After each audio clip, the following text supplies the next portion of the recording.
Ladies and gentlemen, y'all remember it was the Asians that went to court to end affirmative action. And now it is the Asians that are complaining that they can't get into college. They thought coming after us was going to be the answer to all their problems, but they are finding out what we have known all along. That's one thing about these folks. They refuse to listen to us. We have experienced all in this country. Okay, no stone have been left unturned when it comes down to all of the hell we have gone through. And so when we try to tell you we are not your problem, y'all refuse to believe it. Now you are paying the price. And this is just kind of funny to me, actually. You know why? Because when that college cheating scandal was going on, everybody involved were white and Asian. White and Asian. I don't understand how people that claim to be so smart got to do so much cheating in a system that has really made everything easy for you. So, looks like it is not so easy to get into college anymore for them. See, what they did was target the wrong people. That's what they did. The people they were trying to side with, those were the ones that were against them. And you can best believe you're not getting in there because as soon as they see your name, just like us, when it came down to jobs, they would look at certain names and then discard those resumes. Now they're looking at your name and they're discarding it. See, it was not black students that were taking your spot. I know that's what you were conditioned to believe. No, it's all of these legacy students. Okay. They're the ones taking your spot. Many of them aren't even eligible to be in college. But because they have that legacy in their background, they get to kind of overshot you to get in there, even if they're not qualified. And that's who is holding you back from getting in college. Legacy admissions. There you go. Now you know. So, yeah, you went in there and you argued against affirmative action. And then after the decision was made, you came before the cameras to pretty much trash us. We're not smart enough to be in college, and students that don't deserve to be. We know who you were talking about. We know who the hell you were talking about. But see, the legacy admissions will squeeze you out every single time. So the admissions consultants describe what it takes to get into an elite college, take 10 to 20 advanced placement courses, and create a showstopper project.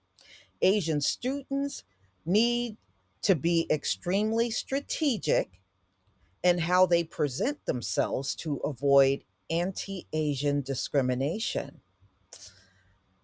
The consultant, Sasha Chada of Ivory Scholar, said in October webinar to an audience of mostly Asian parents and students.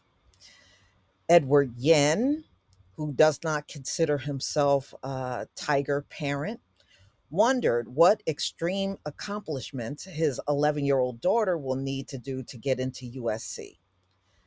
Uh-huh.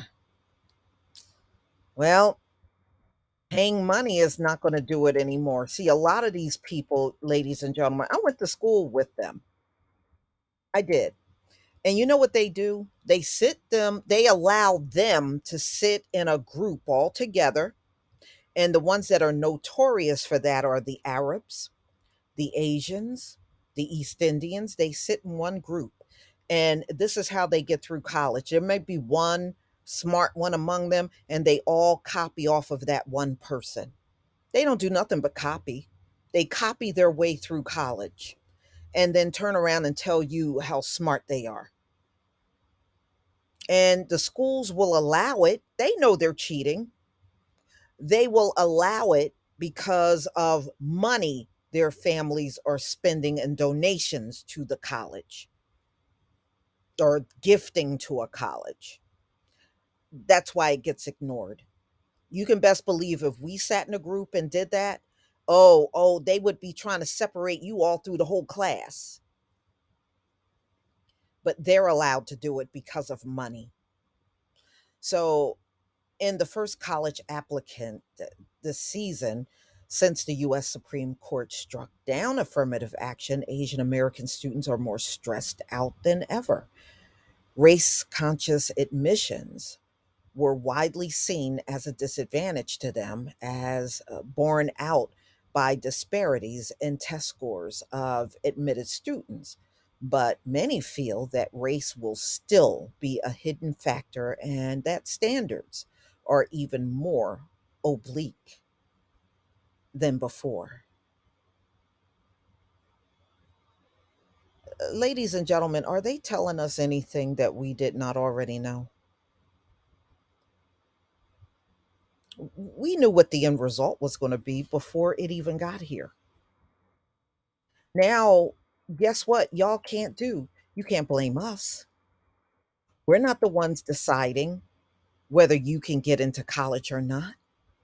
It's not us doing it. Now, who are you going to blame? See, when you went into court, you put all the blame on the Black community and claiming that we weren't eligible to be there. Like there's zero people that are smart in our community. Get real. Get real. And then now you don't have us to blame. Who you going to point your finger at now? You going back to court? You going to go back to court now? At seminars around Southern California this fall, some held in Korean and Mandarin for immigrant parents, consultants reinforced the message even students with superhuman qualifications are rejected from Harvard and UC Berkeley. Parents who didn't grow up in the American system and who may have moved to the US in large part for their children's education feel desperate and in the dark. Some shelled out tens of thousands of dollars for consultants as early as junior high school, fearing that anything less than a name brand school could doom their children in an uncertain future. So they got to buy the name brand. They got to have that name brand on that diploma. Okay. That's if you can get one because they're not letting y'all in now. So sometimes anxious students are the ones who ask their parents to hire a consultant. Some consultants say they try to push the school that fits the students best, not necessarily the top ranking ones, even as skeptics wonder whether they are scaremongering in an attempt to drum up business, but especially for parents from countries like South Korea, China, and India, where a single exam determines a student's college choice. The lack of object standards can be overwhelming. Wow. Wow, y'all, they are not having an easy time getting in school after affirmative action has been dropped. I guess they thought they were going to skip their way in and that was going to be it. And keep pointing us, pointing to the Black community. It's your fault. It's your fault that we can't get, we should be in those spots. Okay, well, now what are you going to say?